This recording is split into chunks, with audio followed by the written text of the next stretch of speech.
Okay, welcome to the first class meeting of EECE442 and NGCN301, the Introduction to Communication and Networks. Unfortunately, this course is proceeded in English. Even though I asked the university to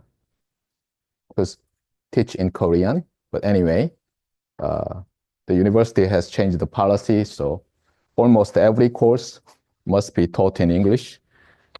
So let me speak in English. Here goes our syllabus posted in the PLMS system, and you can access it from your PLMS account. Here goes the information about this course. This course is a 3-credit hour course, and you may take it as a success and unsatisfactory course, but I strongly do not recommend that, and I will explain why. By the way, my name is Junho Cho, and I have a kind of office hours by appointment. And if you want to just ask us some simple questions, approach me before and after the class meetings. Here goes the objective of the course. And this course is to provide the foundations of the theory and practice of communication and network for undergraduate EEN, CSD, and NGCN students. You may also take some other companion courses on communication and networks, such as mathematics for electrical engineers, A, on probability and random processes, to mathematically model uncertainties often occurs in electrical engineering and computer science. And also, you may take the Introduction to Communication Systems that is usually offered in the fall semester. And also you can take some other courses like data communications, computer networks, and Introduction to Digital Communication, which is offered in this semester. And also you may take the lab courses for communications and networks, offered usually in the fall semester. And also you may take Introduction to Digital Signal Processing to expand and deepen your understanding on this topic of communication and networks. Here goes the most important prerequisite. There is no official prerequisite course for this one, but from my experience, I have a kind of requirement for you to take this course. I'm not going to allow you to take this course unless you can take the midterm and final exam on these specific dates. The reason why is that some of your seniors who took the previous courses of this one always say that suddenly he or she said that, hey, professor, I have to take this course which has conflicting schedule with this course, so please change. So I asked the students which day is good, and sometimes I had to revise the midterm date or final date 7 times, and I really fed up. I don't want. So I've fixed the midterm and final exam dates already and found that this course, Applied Linear Algebra, has the same final exam date and time. So if you are taking this course, please drop this course or that course. Got it? Never say that, hey, please change. I don't allow, just get F. Got it? Okay. And the course is, your final grade will be evaluated on these 6 items. First one is the quarter term quiz, and the third one is the 3/4 term quiz. So these 2 quizzes are in between the other exams. So we have 2 exams and 2 quizzes. And before we had almost daily homework, which just briefly covers the material taught in each class meeting. But this time, as I announced already, this course is offered in the form of flipped learning.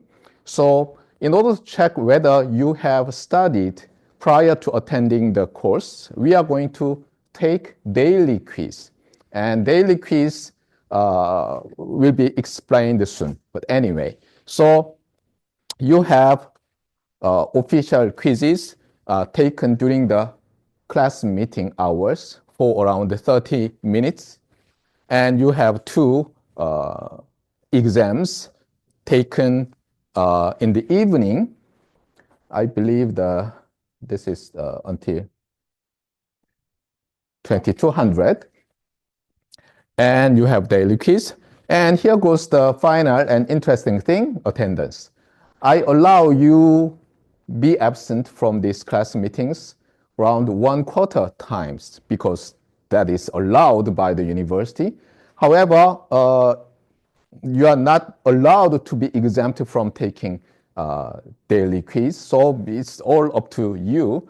So you may just be absent and does not take daily quiz and get 0 score on that daily quiz. It's all up to you.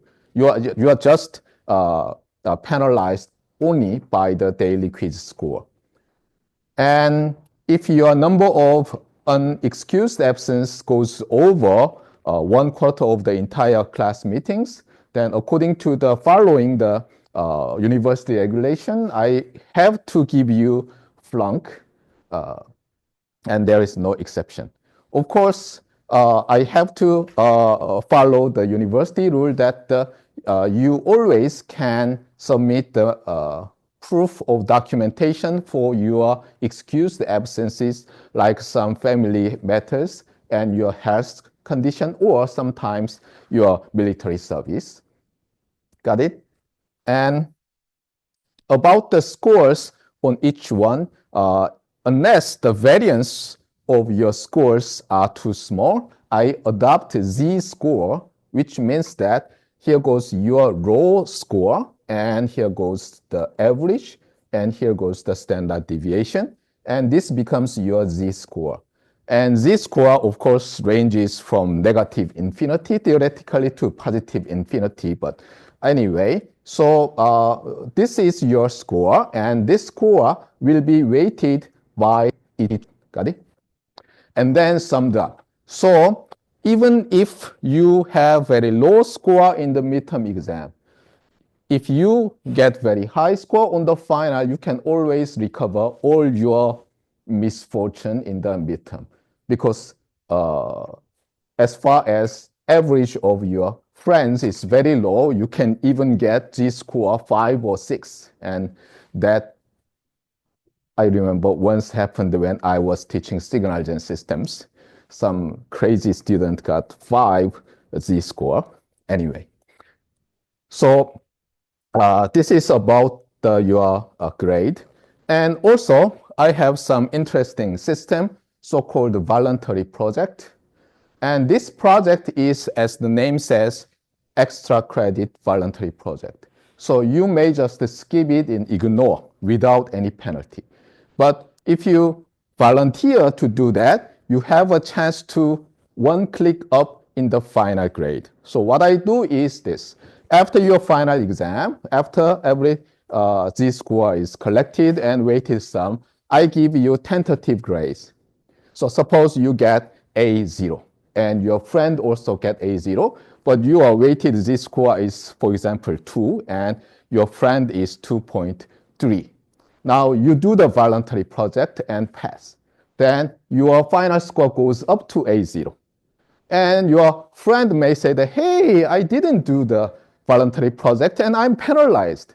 Don't worry, your score will also go up, okay? So theoretically, a lot of students can get A+. As far as the those who got the least score in A0 does the voluntary project very excellently. Got it? Anyway, to do your voluntary project, you have to submit a PowerPoint or PDF original presentation file and also the video. So it's not like you just use ChatGPT or Gemini or other thing just and grab and paste okay, it's okay. But as far as you present it very elegantly in your video, it's okay. Anyway, you memorized all, right? So it's a kind of piece of cake, okay? But your length of presentation must be at least 15 minutes and up to 20 minutes. Don't submit 1 hour presentation. It's very hard to grade your presentation, even though I usually set the speed 2 times normal speed.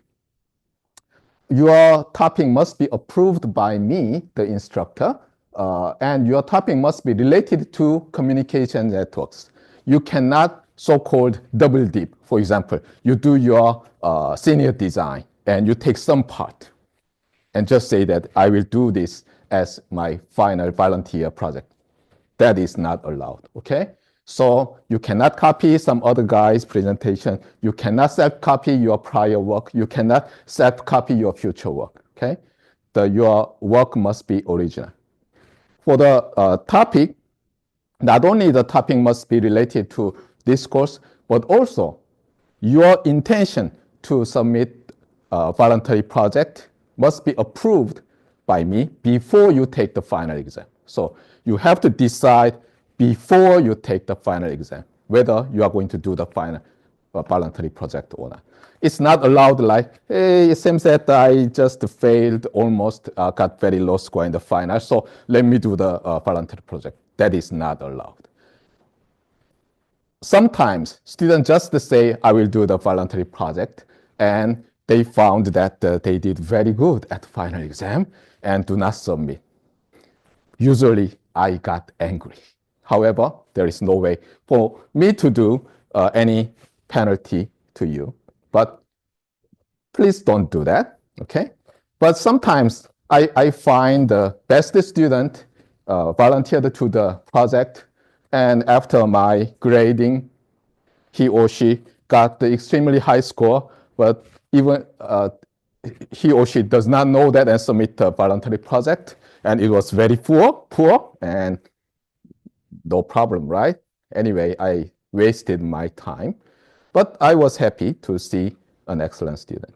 Anyway, so about the voluntary project, I will talk about it after probably midterm exam and after the third quarter quiz. So if you have any questions, ask later. Our textbook is this one. And you don't need to purchase because our library has the link. So you go to this link and the book is available. Got it? We are mostly following the book in this order. Of course, some of the topics are much emphasized and the other topics are de-emphasized because I'm not kind of omniscient about all the topics. So there is some bias. So if you believe that some part is not well explained, that would be a good voluntary project topic. Got it? We are going to cover the basic operations of the internet, and we are going to study the principles of the internet, and we'll divide the entire network into a small one to a big one. So we are going to study about Ethernet first, and then move to Wi-Fi, and then talk about routing, internetworking, transport, and eventually cellular systems and some other topics, especially about the physical layer, talking about modulation and demodulation. As I told you, we have companion courses like Introduction to Communication Systems and Digital Signal Processing. If you have taken Introduction to Communication Systems last semester or 1 year ago, then it's a good time to take this Introduction to Introduction to Digital Communication. That will enlarge your knowledge on communications. Of course, I strongly recommend data communications and computer networks, but I haven't yet checked whether they are offered in this semester. About the course operation, now it's time to talk about the attendance and also this process of daily quiz. So this course is taken by 55 students, and this is the big family level I had. And there are around 23 students here in this class meeting, and there are around 32, usually it reduces, but 32 postdoc students who are serving in the military. This is not only offered online on this in-class meetings for you, it is also offered as an open course for students in military service. And usually I grade separately, okay? And that is also the agreement between the Department of Defense and our university. They usually say that, okay, you understand the situation of those students in service, blah, blah, blah. So here goes two different approaches to the students. You are regular students, and you have in-class meetings on Tuesday and Thursday. And what you do is that before you come to the class meeting, you go to the course homepage, external homepage, where you can find specific course material you study before you come to the class meeting. So for example, on this Thursday, see that? This is 25 first semester, and we are in the first class meeting, and this Thursday will be the second class meeting. What you do is that you go to these URLs where you can find, of course, this one. You can find the original handout, clean, and last year's video lecture, and last year's my handwriting on the handout. So I will show you in short. So you study the material and come to the class meeting. Then what happens?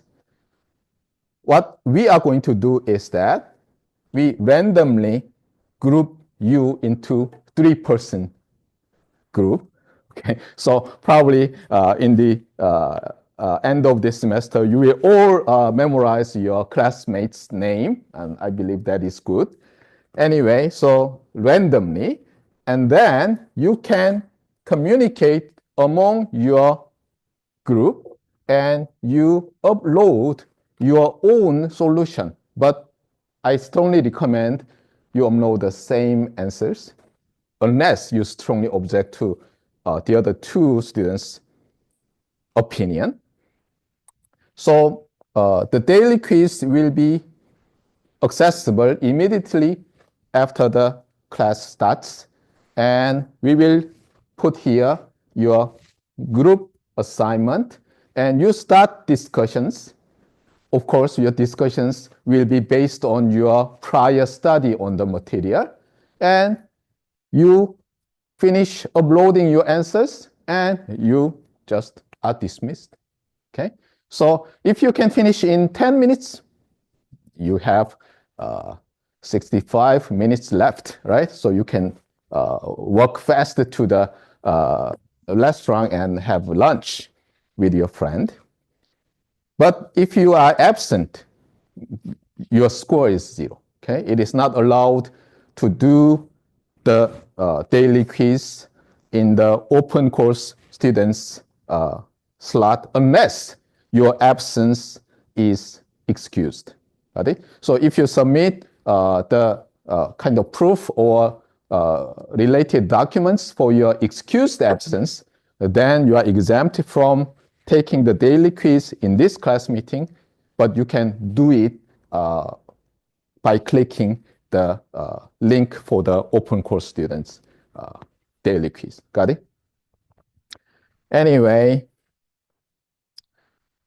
during the class meeting, it's open everything quiz.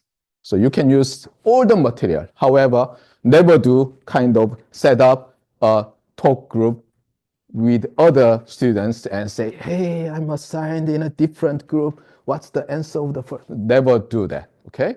one of our TAs will come here and will be asked by you about the material and also observe what you do something wrong. Okay, so no human assistance other than the persons in your group, me, and TA. Got it? For the open course students, since we cannot have any group and the process is almost same as the previous years, last year, the year before last year. So open course students will just go to this page and just study your material and go to the PLMS. And here, currently no assignment is given, but there will be link on the PLMS, and there will be same daily quiz, for example, O2 for regular students and daily quiz O2 for open course students. And open course students click this one, which will have different due date. Got it? For the regular students, this link will open during the class meeting and close immediately after the class meeting. Got it? Okay, what else I need to talk? Yeah, and also the due date for the open course students may be up to 2 or 3 weeks difference from the regular students, because students in service may have some training period, so I allow to take very late. However, all the daily quizzes and homework must be done before June 11th, because June 13th is the final grade submission date for me. So there is no exception unless the university allows us to do. So plan ahead and allocate sufficient time to take especially 2 times quiz and 2 exams, because for the quiz and exams, if open course students start the quiz or exams, the time will be given the same as you regular students. No interruption, no pause and resume is allowed, even for open course students. Got it? And even though we have most of the main materials available from PLMS, as I told you, we have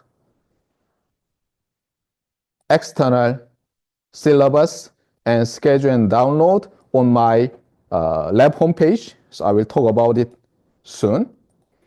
So these are URLs of my lab homepage and the course homepage. Got it? And also, here goes the playlist for this course.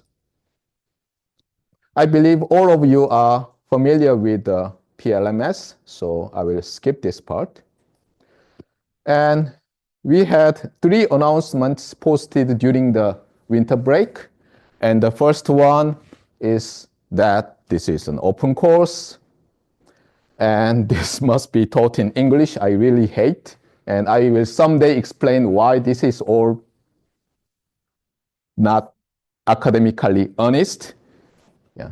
If you take information theory, you can easily understand why this is true. In order to deliver the same material, but you have noisy source and noisy sink, so you have noise source before and after the channel, then your capacity reduces. So in order to transmit the same amount of information, we need more time. So if the university pushes professors to teach in English, we have to increase the number of class meetings. For example, 30 times to 40 times. And of course, professors must be paid more because we teach more. But university don't do that, and no university in Korea does that, and it's really academically dishonest. But anyway, they force me, so I have to do that.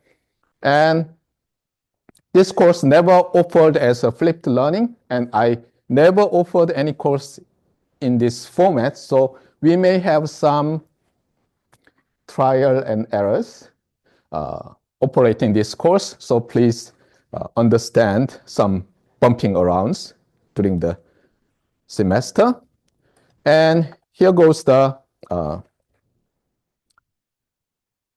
my homepage, Communication and Intelligence Systems Lab. And if you go to this cisl.postec.ac.kr, here goes the link for the teaching. And if you click it, then you will have this world of all the courses ever taught. So if you click, then you can find the material. And interestingly, most of the courses has the same format, such as this one. So you have not only the syllabus, but also you have schedule and download. If you click that, you have usually this type of poorly made table myself. And you have handout, annotated handout, and YouTube link. And this is an example of my playlist especially on this course. So if you go to this playlist, you will see last year's class meeting videos. And you just study this one. And unfortunately, it's all recorded in Korean, even though the university asked me to teach in English. And I really speak in English, right? And material was unfortunately made in Korean, and that's very unfortunate. And please forgive me. Anyway, so you study this material and come to the class meetings and resolve any uncertainties during the class meeting. Ask me and ask your group students, okay? And ask after you finish to your friends in other group immediately after you leave this class meeting room. And anyway, we hope all understand well the entire course material. Got it?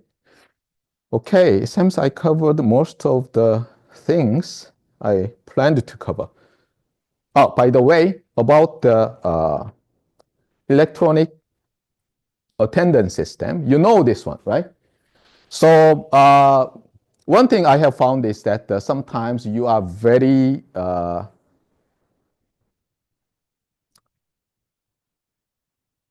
do you say it? You want to sometimes do some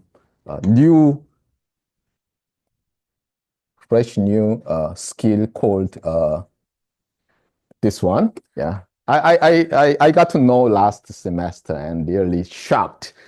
But anyway, this is a flipped learning course, and you take daily quiz every day.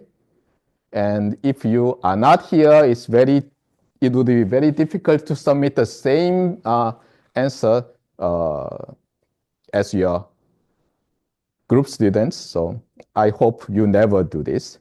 By the way, it's your responsibility to regularly check this attendance system and just say that, hey, professor, as you can easily see from PLMS, I did the daily quiz on blah, blah day, and somehow the system didn't work, and I'm marked as an absent. Please correct me. Then I will immediately correct. So anyway, it's your responsibility to check whether this electronic attendance system reflects honestly your attendance or not. Got it?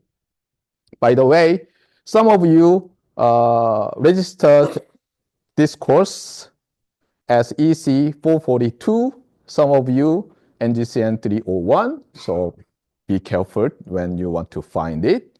And do not know what kind of policy this system has about the students who just 1 or 2 seconds late on the exact start connecting time. So especially such students, please come to me and ask me, hey, professor, I was there, please correct me. Then, as I told you, system error, 출티, 출티, 출석, but say that 교수 확인, and no problem. Got it? By the way, 노연석, okay, you are there. Done, right? Got it? Why it does not change?